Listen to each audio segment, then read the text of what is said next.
El motivo por el cual yo estoy aspirando a ser defensor del pueblo es que deseo defender los derechos constitucionales, específicamente los que dice la Constitución. Permítame un minuto. Se escucha de verdad mucho ruido de ese lado. Necesitamos escucharlo al entrevistado, por favor. Gracias. El micrófono. Y además de lo que está contemplado en la Constitución, obviamente que está en sintonía con los derechos humanos. Perdón. En ese sentido, los derechos humanos, ¿cuáles son? Básicamente los derechos civiles, políticos, económicos, sociales, culturales y ambientales. Hoy día ya no se hace la distinción entre ambos, sino es universal, un derecho básico, fundamental, pues que se traduce en alimentación, educación, salud, cultura, vivienda y libertades.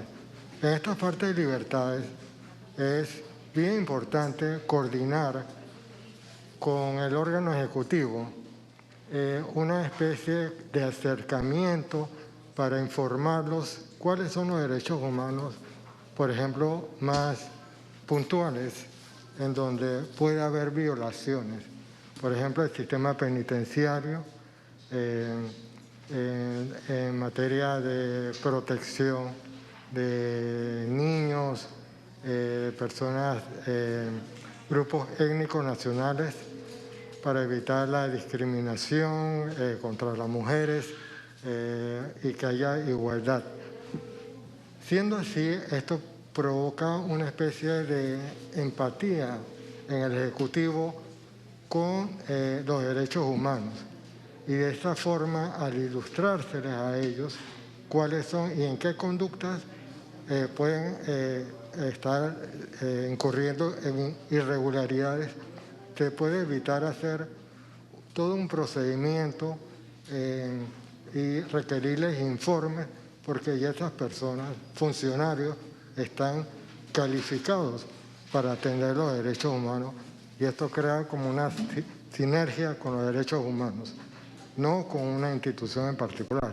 Entonces, la educación hacia todas estas instituciones que tienen que ver con los derechos de los niños, de las personas con discapacidad, y entre otros, pues, es bien importante para que no se cometan interferencias en las libertades, por ejemplo, con la policía, los jueces de paz a nivel local, municipal, y a nivel judicial, igualmente, y con el legislativo, la Asamblea Nacional, acá, hacer trabajo conjunto en coordinación con la Comisión de Derechos Humanos y con todos los organismos públicos, estatales y las empresas privadas que dan un servicio público de concesión. Aparte de las acciones populares que nosotros interpondremos. No yo, porque la idea es llegar a hacer un trabajo en equipo, en coordinación, y eso es lo que se busca, tanto interno como externamente. Y en ese sentido es el motivo por el cual yo estoy aquí, pues, para uno trabajar en equipo, comunicar a la sociedad, a los medios de comunicación lo que se está haciendo, a la Asamblea, rendirles los informes que haya que hacerles sobre el particular, incluso los especiales que tengamos a bien en remitirles. Eso sería todo. Bueno, muchas gracias, licenciado Molina. Estamos viendo pues aquí los diputados su hoja de vida y lo que nos trajo como información en cuanto a su formación.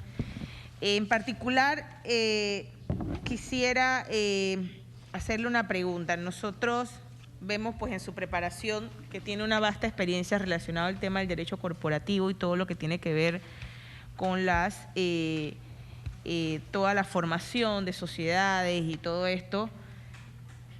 La pregunta es la siguiente: ¿cuál es su opinión con respecto al derecho humano relacionado a la defensa de nuestra soberanía, a la defensa del principio de autodeterminación de los pueblos, en cuanto a quienes asumen compromisos en otros países, en cuanto a firmas de convenios internacionales y que después vengan a decirnos a nuestro país que tenemos pues que asumir o cumplir esos compromisos de convenios internacionales? Sabemos que los derechos humanos son universales, sabemos que hay un tema de, en todos los ámbitos siempre hay un derecho humano que por un lado se restringen y por otros lados se establece compromisos pues internacionales. ¿Cuál sería su posición al respecto, tomando en consideración esos convenios que de una u otra manera han afectado algunos derechos per se que existían pues, o que estaban en nuestro país, pero que a la firma de estos convenios, todo lo que tiene que ver con las limitaciones en cuanto al tema del derecho corporativo?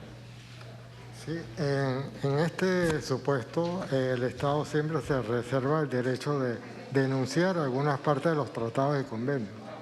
Y en ese sentido, pues, debería hacerlo si es contradictorio con la legislación interna, el orden público y el ordenamiento jurídico. Y usted como de ser seleccionado como defensor del pueblo, ¿qué haría? ¿Cuál sería su rol o cuál le gustaría ser su rol? Porque sabemos que el rol del defensor del pueblo no tiene algún rol coercitivo, pero sí de acciones concretas. ¿Cuál sería al ver que hay compromisos que se están asumiendo en los organismos internacionales y que después entonces se busca que el país las ratifique, a sabiendas que al momento en que se asumió el compromiso son contrarios a nuestra legislación vigente? Sí, hay acciones internacionales que se pueden interponer, las cuales sus decisiones conllevan medidas cautelares y ellas informan al Estado de que hay una contradicción y que debe cumplir los derechos humanos, por ejemplo, y en ese sentido sí, obviamente presentaría todas las acciones internacionales a que haya lugar. Muchas gracias, licenciado Molina. ¿Algún diputado quiere hacer uso de la palabra? Continuamos entonces. Muchas gracias, licenciado Molina, por su participación. Seguimos entonces con la licenciada Cristina María Torres Ubiluz.